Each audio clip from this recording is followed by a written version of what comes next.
Благодарам. Кога председателот на владата е прашан дали знаел во тие 5 месеци дека руски шпион од црната листа на Америка бара државјанство и одговара дека не смее да одговори од седница на затворени дискусии во владата, тоа значи дека премиерот не знаел. Него не го третираат како премиер, барем во првите 5 месеци. Таму малку премиер е Заев, малку премиер е Артан, малку премиер е Ковачевски и малку премиер е Зечевич. Тие се четворицата премиери кои што од време на време водат некакви дискусии и носат некакви одлуки, а Ковачевски е последниот од овие четворица. Затоа што јас не прашав детали од затворената седница на влада. Прашав дали премиерот знаел. Особено што ние имаме од 24 февруари имаме војна на Русија против Украина. И да не знаел, требало да знае.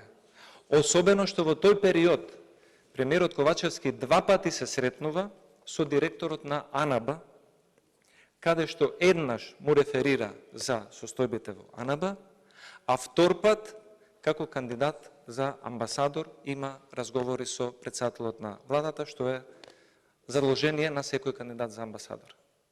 Ако Виктор Димовски не му кажал на премиерот Ковачевски од јануари до мај дека ваков руски шпион и украински олигарх на црната листа на САД поднесол барање за македонско државјанство, тогаш Ковачевски џабе е премиер.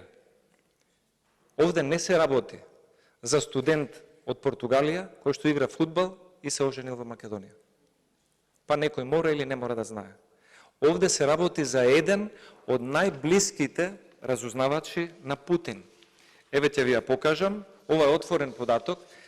Американската влада е поотворена од македонската влада.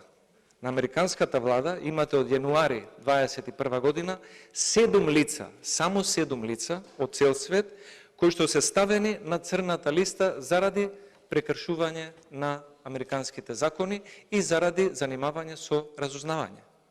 Четврти на овој список од тие 7 лица е Онишченко. Онишченко има воспоставено врски уште на времето кога Заев е премиер, за да носи газ во Македонија. Конјичкиот спорт е само фасада. Има ангажирано адвокатска куќа да регистрира фирма, да се занимава со увоз, извоз и трговија на газ. Тоа го знае Ковачевски. Но не смеел да збори поинаку и да одлучи поинаку од тоа што му го кажал Заев на Виктор Димовски.